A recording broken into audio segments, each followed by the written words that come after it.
The year is 1523, the King of Denmark has been defeated, and Sweden has officially severed all ties to the Kalmar Union in favor of becoming an independent country, with Gustav Vasa as its king. Despite this triumph, the new king found himself in a tough situation. The war with Denmark had left Sweden poor and heavily indebted to Lübeck. In order to get the kingdom back on its feet, the state was in a desperate need for more resources. Luckily for King Gustav, an enticing opportunity to get the resources needed soon appeared. Down on the continent, new winds were blowing. The Protestant Reformation, initially started by Martin Luther in the 1510s, had spread throughout Central Europe and led many lords to break their ties with the papacy. This new religion soon came to Sweden through German traders and presented a tempting opportunity to the crown. A central idea of the Reformation was that the property of the church belonged to the people, who in turn were represented by the king.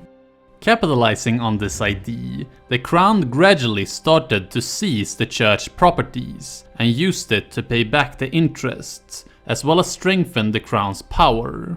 The actions were of course not without opposition, and in order to legitimize the seizure of church properties, Gustav held what in Sweden is called a riksdag, roughly translated to parliament, in the city of Västerås in 1527. The assembly was attended by many representatives from the realm's 4 estates, who all came to discuss solutions to the kingdom's pressed situation. The representatives of the church were of course negative to the crown's proposal to seize its lands, but by compromising with the nobility, the burghers and the peasants, King Gustav managed to get his proposal accepted and thus steamrolled the clerical opposition. As a result, the Catholic Church in Sweden lost all of its properties and was transformed into the National Church of Sweden, with Gustav Vasa as its head. This development meant that Sweden officially broke with the Catholic Church, though it didn't necessarily mean that Sweden became Protestant. Many Catholic ideas and practices remained throughout the century, until the Church of Sweden officially declared the land to be Protestant in 1593. Despite the riches from the church property, however, it was not enough to solve the government's financial problems. The crown needed more money, and the only way to get it was to introduce new taxes. As probably been made clear by now, is raising taxes a big no-no to the Swedish peasantry, and civil unrest soon broke out in many places in the land, even among the people in Dalarna, who just a few years prior had rallied behind King Gustav. In order to keep the kingdom together, the insurgencies needed to be dealt with, even if it meant sending out an army to stamp out the civil unrest by force if needed. Unlike his predecessor though, King Gustav proved himself to be quite efficient in handling the insurgencies. Instead of defeating the rebels on the battlefield, he reached out to the peasants in order to try to come to a compromise he could accept. At the same time, he also used agents to spread propaganda to nearby regions to avoid a local rebellion from spreading beyond its origin point. To achieve this, the king took advantage of the printing press, a relatively recent invention which allowed the crown to spread thousands of pamphlets that delegitimized and black-painted his opposition. The strategy proved to be efficient and allowed the king to keep many rebellions small enough that they either would be easily crushed by the crown's forces or be forced to surrender due to the rebels finding themselves in an unwinnable situation.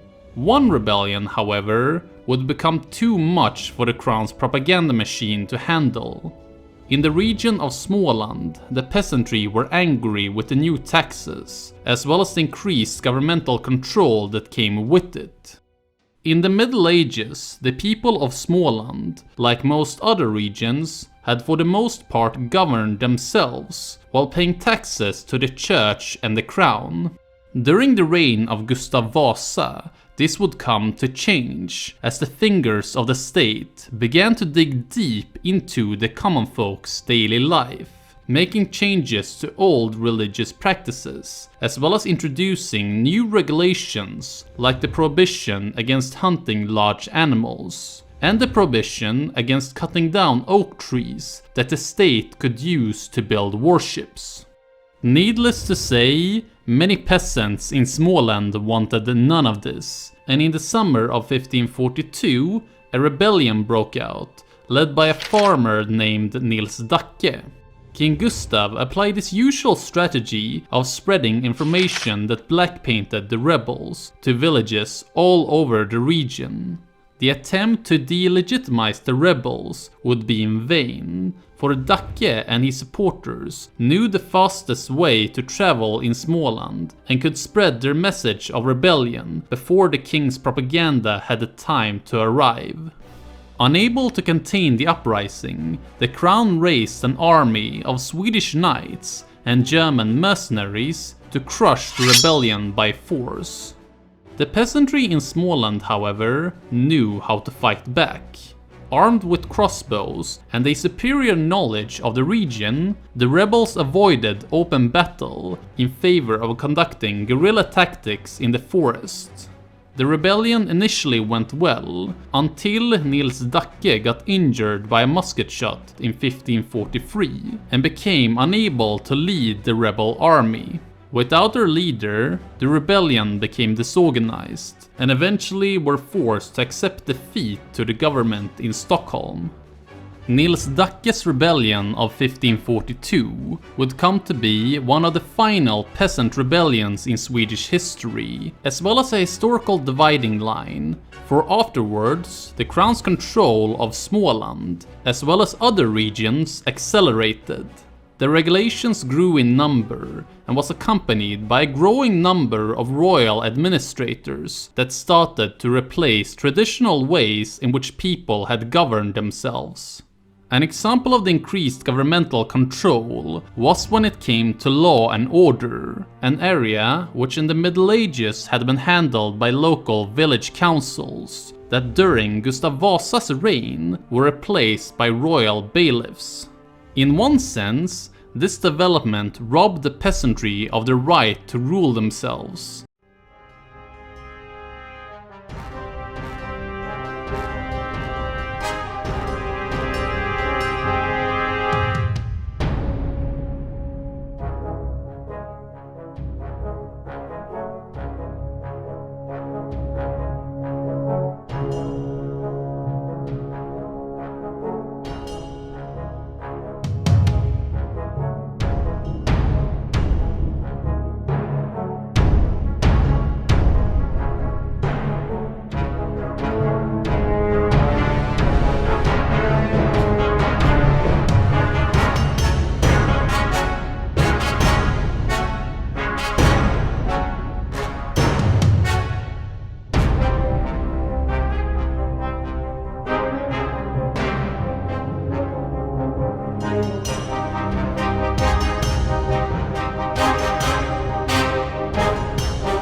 När Nils Månsson Malmgren under sin resa i Sverige 1847 anlände till Hovby säteri i Östergötland så blev han visad in i en liten stuga vars väggar och dörrar pryddes med målningar.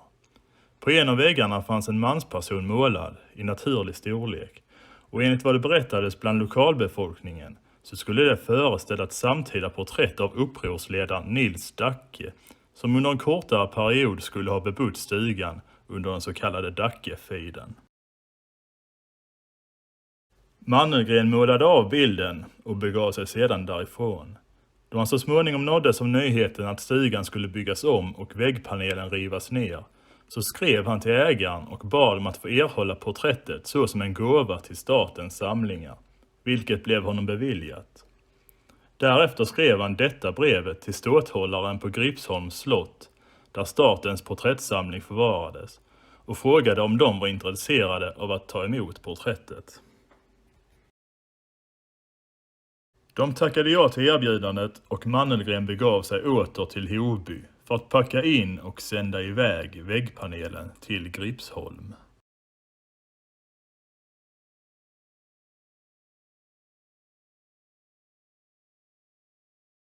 Men då han anlände så var väggen redan nedtagen och plankorna hade sänts iväg till Stockholm med ångfartyget Linköping. De hade tyvärr inte blivit ordentligt inpackade utan man hade endast slagit ett band om dem. Detta fick ödesdigra konsekvenser och Mannergren berättade flera decennier senare. Vid framkomsten ansågs packan ej av särdeles värde och blev ej inmagasinerad, utan kom att ligga på Riddarholmsbron och troligen gick det upp i rök såsom kaffebränsle åt någon hamnarbetare.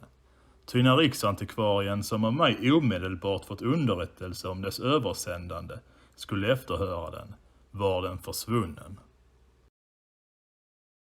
Man försökte efterlysa brädorna i tidningarna utan någon större lycka och Mannergren konstaterade att den avbildning han hade utfört år 1847 nu är den enda återstoden av ett bland våra äldsta och märkligaste konstminnen.